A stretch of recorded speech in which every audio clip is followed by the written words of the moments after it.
Hello and welcome back to another episode.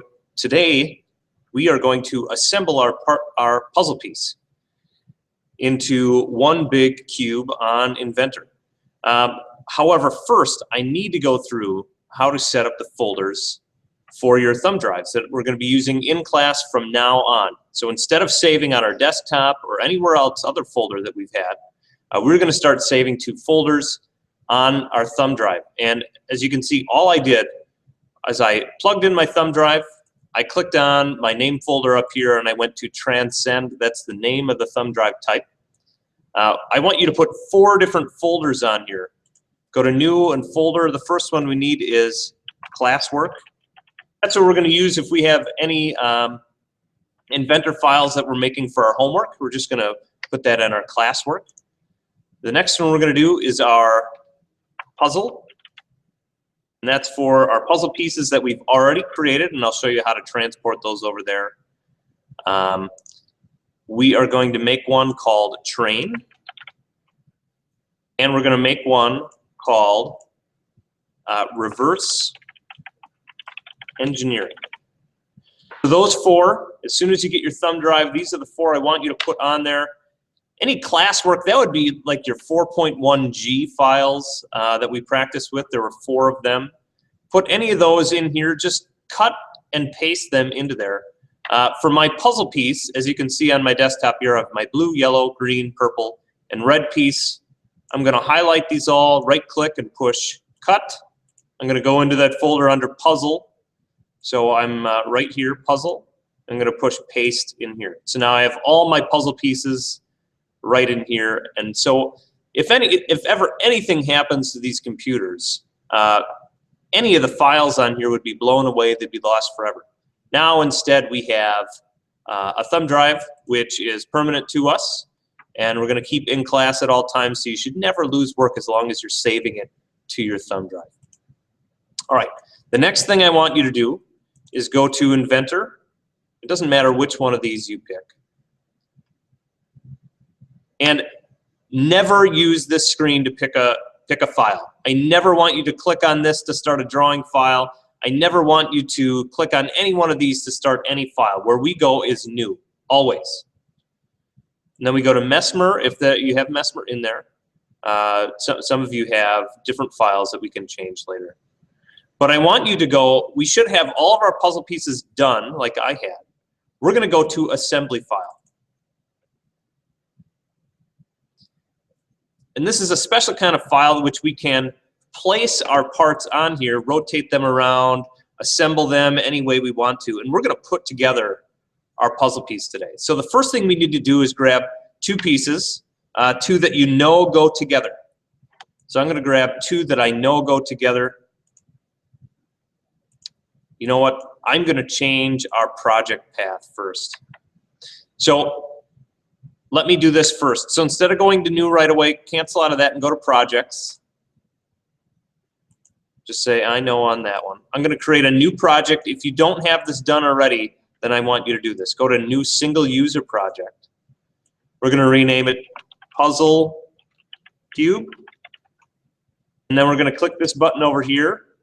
And we're going to find in Computer, in Transcend, and in Puzzle where all of our puzzle pieces are located. And go OK. Finish. Now you should see the project name that you have is checked off at Puzzle Cube. That's where we're going to save it. And now I'm going to click Done. Now I'm going to go to New. Go to Mesmer. We're going to go to Assembly File. And now when I go to Place, notice there's all my puzzle pieces right there. And whenever I go to Save, let's save this right away, Save As. I'm in the puzzle folder already. Notice how easy it is to save things in the correct place when you have your project path set up correctly. So I'm glad I made that mistake right away. So we're just going to put our puzzle cube, and then I'm going to say assembly. And save it like that.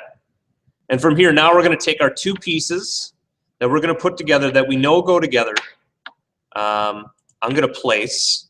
Now here you can see, if you click on them, you can see a preview of what it looks like. I want to put together my purple piece.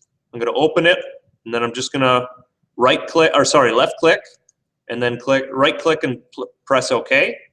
So there's one piece. I'm going to zoom out a little bit right now. And then I'm going to place one more piece. And I think it's going to be, yes, it's going to be my red piece. And I'm going to place it right next to it. Right click and press OK after you place it there. Now, these two pieces go together a little weird. I actually need to rotate this piece, my red piece, in order to get it to fit exactly how I want it to fit. So I'm going to right click and go down here to free rotate. And I'm going to rotate it the way I need. So it's more art than science trying to rotate these the right way.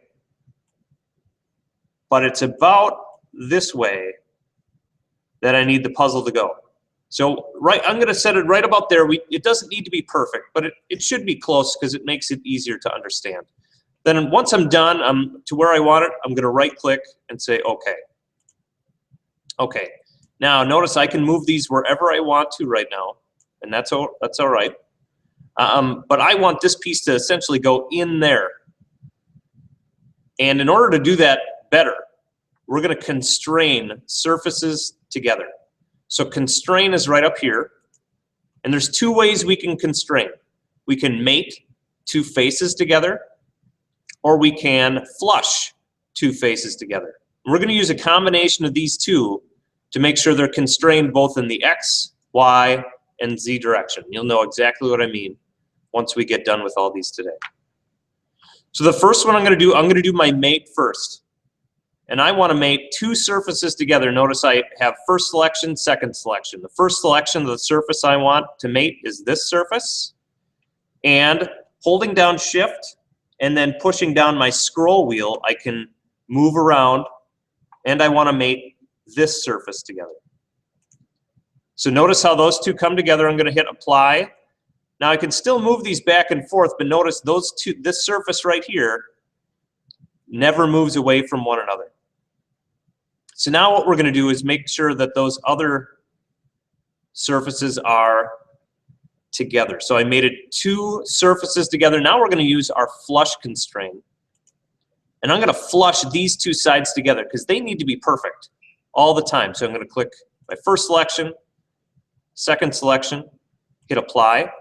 And notice the only way now I can move it is up and down. So what I'm going to do is mate this surface together with this surface, not mate it. I'm going to flush those two. So I'm still on flush.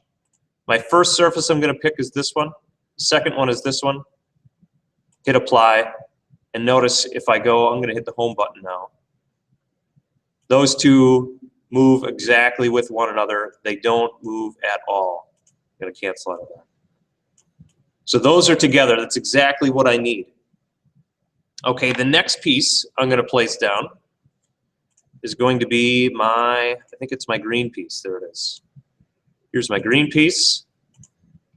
Now I know how this one goes on there, and boy, I'm not in the right orientation at all. So I need to rotate this one. I'm going to right click on it, free rotate.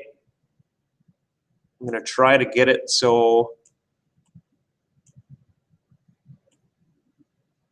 there we go.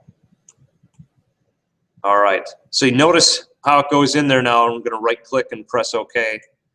It's going to go sort of up in there like that, except it's not perfect, but that's okay. So I need to first mate two surfaces together. So I'm going to go to Mate and have my first selection. What I'm going to mate together is going to be this surface and then the underside. So I'm going to click Shift and then hold my scroll wheel down and rotate under here, and this surface. Those are the two I'm going to mate together. I'm going to hit Apply, and then I'm just going to hit Home so I go back to where I was. All right, so those surfaces are mated together. It doesn't look like it, but as soon as we get some of our other portions done, it's going to look like it. Okay, so I'm going to hit my first selection again, and now I'm going to constrain this side. I'm going to flush these two. So this first one here, I'm going to flush it with this side. Hit Apply, and notice now the only surface that needs to be constrained together are This side right there needs to be flushed next to that one. So I'm going to go to my first surface. Second surface then highlights after I click my first one. And I'm going to flush those together, hit apply, and there we go. These are stuck together. So exactly how I want them. Hit home, and here I am. Okay, so I now have 3 of my 5 pieces together. Now I'm going to place my 4th object. And I don't want to do that one yet. I want to make this yellow one first. So I'm going to place this one right here. Okay, now this one, again, I need to rotate it. So it's not the easiest thing in the world trying to figure out how to rotate these. But it needs to go just about like that. It's going to fit in there sort of like here. Again, doesn't need to be perfect. It just needs to be good enough. So again, we're going to go to Constraint. I'm going to hit Mate. My first side that I want to do, I'm going to mate this surface with the underside of this one. Apply. Now notice it changed the place of my first one right here. I actually don't want to do that. So I'm going to click back. I'm going to click on this piece, and I'm going to go to ground. I'm going to ground that piece, meaning it's not going to move anymore.